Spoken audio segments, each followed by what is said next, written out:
Sir 1952లో 7 మంది రక్తం కాంగ్రెసు తీసుకున్నట్టు 1969లో కూడా 369 వాళ్ళను బలి తీసుకొని రక్తం తీసుకున్నట్టు మలిదశ ఉద్యమంలో కూడా 1200 మంది రక్తం తీసుకున్న సోనియా గాంధీ గారు కావచ్చు, లేకుంటే కాంగ్రెస్ గవర్నమెంట్ కావచ్చు, మళ్ళీ ఇప్పుడు బీఆర్ఎస్ వాళ్ళ రక్తాన్ని ఎరువులుగా చల్లుతా అంటున్నారు.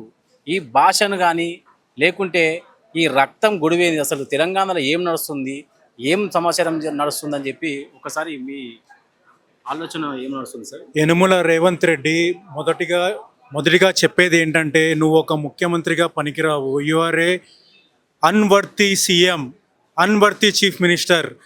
జనాల గురించి ఏది పడితే అది మాట్లాడి, బీఆర్ఎస్ నాయకుల గురించి, బీఆర్ఎస్ ఉద్యమకారుల గురించి ఎంతోమంది ప్రాణదాహం చేసి ఎంతోమంది వాళ్ళ ప్రాణాలు కోల్పోయి తెచ్చిన తెలంగాణ ఇది.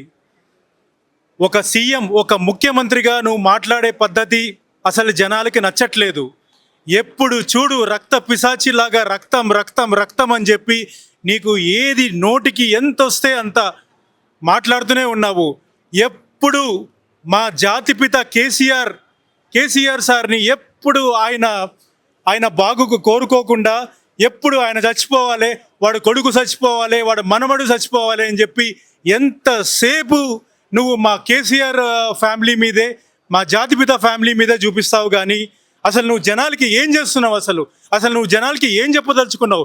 బీఆర్ఎస్ నాయకులకి, బీఆర్ఎస్ గవర్నమెంట్కి నువ్వు అసలు నీ వర్షన్ ఏంటి? నువ్వేం చెప్పదలుచుకున్నావు? అసలు మాకు ఈ విషయం తెలియాలి ముందు. మేము ఈరోజు బీఆర్ఎస్వి తరపు నుంచి విద్యా విభాగం లీటర్లు కొద్దీ జనాలు కొద్దీ మేము రక్తం ఇవ్వడానికి రెడీగా ఉన్నాము. చెప్పు, ఎక్కడికి తీసుకురమ్మంటావు చెప్పు? నీ గాంధీ భవన్ మీద జల్లమంటావా? నీ ఇంటికి వచ్చి నీ నెత్తి మీద జల్లమంటావా? ఎక్కడ జల్లమంటావు చెప్పు? ఒక్కడి మాత్రం చెప్తున్నాను రేవంత్ రెడ్డి, నువ్వు నోరు మాత్రం చాలా అదుపులో పెట్టుకోవాలి. ఇంతకాలం చేతకానితనం అని చెప్పి మమ్మల్ని చూసి ఊరుకున్నావు. ఇంక నుంచి చూసి ఊరుకోవడం జరగని పని, ఇది అసాధ్యం. ఖబర్దార్ రేవంత్ రెడ్డి.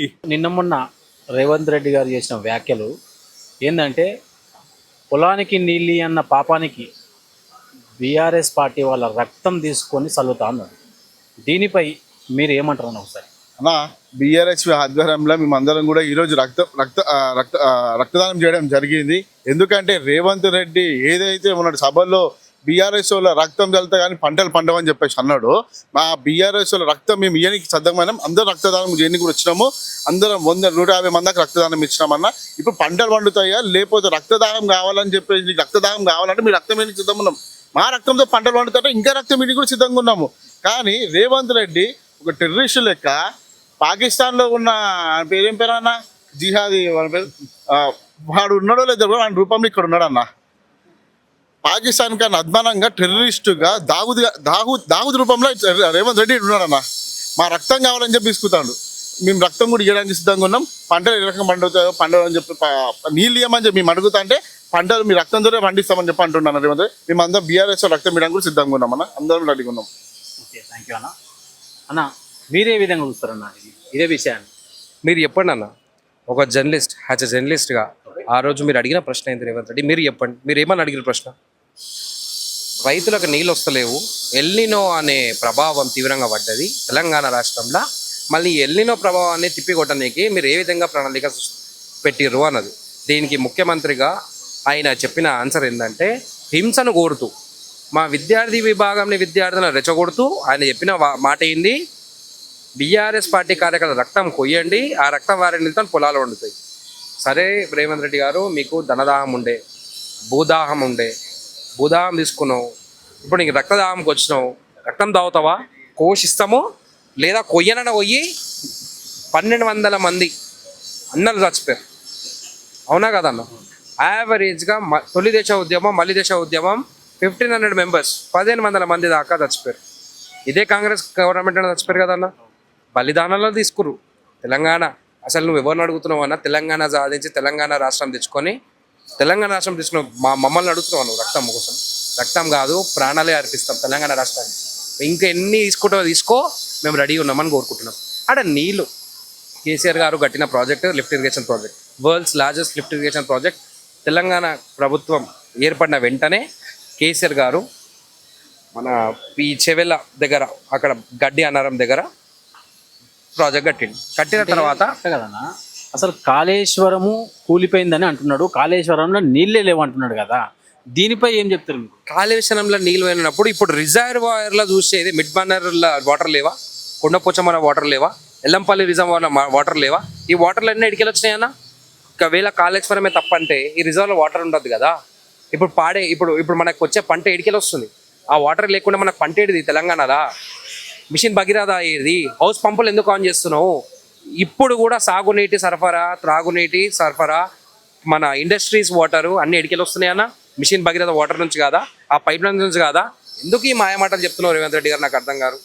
ఇరిగేషన్ వల్ల నువ్వు మా లిఫ్ట్ ఇరిగేషన్ ప్రాజెక్టు ఎక్కడ ప్రజలలో తెలుస్తుందేమో అని చెప్పి ఈయన కేవలం దాన్ని కట్ చేసి మాత్రమే ఉన్నాడు. అన్న గోదావరి జిల్లాలలో వాటర్ ఉన్నాయి, లిఫ్ట్ ఇరిగేషన్ ఎందుకు పెట్టాం? ఈ లిఫ్ట్ ఇరిగేషన్ ప్రాజెక్టులోనే ఉంది ఎత్తిపోతల పథకం, ఎత్తిపోతల ప్రాజెక్టు.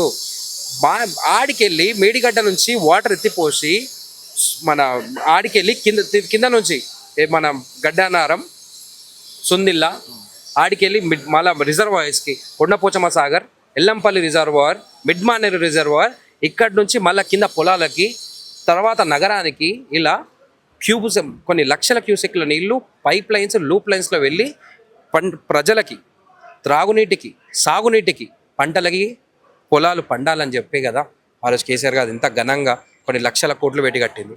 ఇది ఇప్పుడు రిజర్వాయర్ ఆన్ చేస్తే ఏడా పేరు వస్తుందేమో అని చెప్పి రేవంత్ రెడ్డి గారు కేవలం కట్ చేశారు. ఇప్పుడు రేవంత్ రెడ్డి గారు రక్తం ఇచ్చినాం, మేము రక్తం తీసుకొని ఇప్పుడు మీ దగ్గరికి బయలుదేరుతున్నాం, దమ్ముంటే ఆపుకో.